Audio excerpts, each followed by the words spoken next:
Hello viewers, তো আজকের ভিডিওটা হতে যাচ্ছে একটা বাঁধাকপি নিয়ে। আজকে যখন আমি আমার সবজি বাগানে গেলাম তখন দেখতে পেলাম একটা আলাদা রকমের বাঁধাকপি। বাঁধাকপিটা দেখে আমি চমকে গেলাম। তো আপনাদেরকেও চমকে দেওয়ার জন্য আমি বাঁধাকপিটা আপনাদের সামনে নিয়ে যাচ্ছি।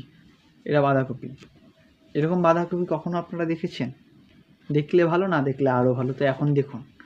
তো এই বাঁধাকপিটার সৃষ্টি হয়েছে একটা শিকড় থেকে। একটা শিকড় থেকে 4টা পূর্ণাঙ্গ বাঁধাকপি। তো এটা কেমনে সম্ভব বা কেমনেই হলো সেটা জানার জন্য আজকের ভিডিওটা আপনাদের জন্য। তো আপনারা শেষ থেকে বা শুরু থেকে শেষ পর্যন্ত ভিডিওটি দেখুন। তো আমি যখন বাঁধাকপিটা এরকম একটা বাঁধাকপি দেখলাম, মনের ভেতরে প্রশ্ন আসলো যে এটা কি করে হয়েছে, এটা কোন কোষ বিভাজনে হয়েছে, এটা মাইটোসিস কোষ বিভাজনে নাকি নাকি মিওসিস কোষ বিভাজনে, কোনটায় হয়েছে, না এটা কীরকমভাবে এটা সম্ভব। প্রথমে মনে হইল যে এটা মিওসিস কোষ বিভাজনে হয়েছে। কেমন মিওসিস? কারণ 4টা অপত্য কোষ দেখতেছি, 4টা অপত্য কোষ মানে মিওসিস। তারপরে আবার দেখি এগুলো অবশ্য মাইটোসিস, মিওসিস। তারপরে ভাবলাম মিওসিস আবার কেমনে, আবার এই দিকে তো 2টা বাইর হয়েছে, এইখানে একটা কোষ বাইর হয়েছে, এটা মিওসিস হলে হবে না। ভাবলাম, পর্যালোচনা করলাম, তো মিওসিস তো মাইটোসিসও হয়েছে, কোনটা মিওসিস নাকি মাইটোসিস, কীভাবে এটা হইলো? এটা ভাবতে ভাবতে আমি এটা দেখে একটু অনুসন্ধান করলাম, পড়াশোনা করলাম, বিশ্লেষণ করার পর দেখলাম যেটা এটা আসলে এটা এখানে হয়েছে প্রথমত হয়েছে এখানে মিওসিস।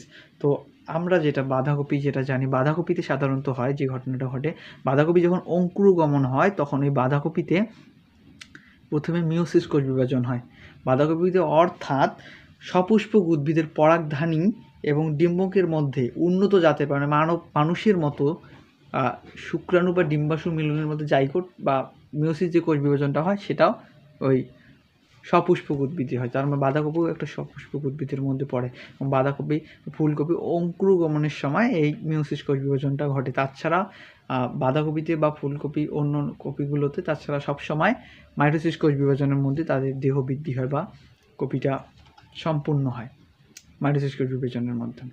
তো আমরা মিওসিস কোষ বিভাজন যেটা জানি, মিওসিস কোষ বিভাজন সাধারণত একটি কোষ থেকে 2টি, 2টি থেকে 4টি, 4টি থেকে 8টি, এভাবে কোষ সংখ্যা বৃদ্ধি হতে থাকে। তো তো তো এখানে এভাবে বৃদ্ধি হয়েছে পুরোটাই, তো ঠিক আছে, সেটা ঠিক আছে, কিন্তু মিওসিস কই হলো এখানে? তো মিওসিস কোষ বিভাজন আবার 2 পর্যায়ে ভাগ হয়, 2টি পর্যায়ে হয়ে থাকে। প্রথমত যখন কোষ বিভাজন মানে নিউক্লিয়াসের বিভাজন হয় তখন তার ক্রোমোজোমের সংখ্যা অর্ধেক হয়ে যায়, মানে 4টা ক্রোমোজোম থাকলে এদিকে 2টা এদিকে 2টা, এটাকে মিউটিট 1 বা মিওসিস 1 বলে।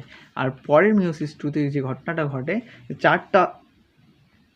চারটা যে দুটো করে অপত্য কোষের সৃষ্টি হলো, সেই 2টা কোষ থেকে আবার ওই পরের 2টা কোষে সমান সমান ক্রোমোজোম থাকে।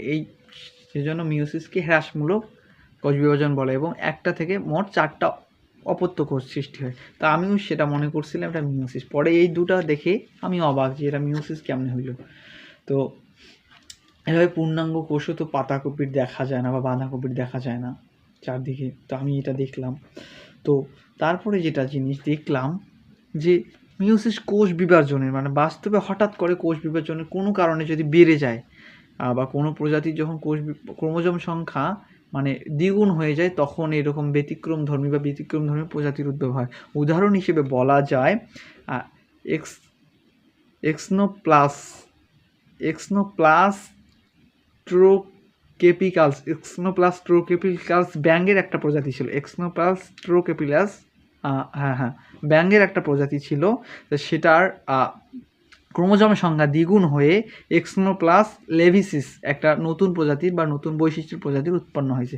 কিন্তু এই নতুন যখন প্রজাতির সৃষ্টি হয় আমাদের মাঝে, তখন অনেক ভেজালও সৃষ্টি হয়, তারা পরিবেশের সাথে খাপ খাওয়াতে পারে না। তো সেটা হচ্ছে ক্রোমোজোম সংখ্যা দ্বিগুণ।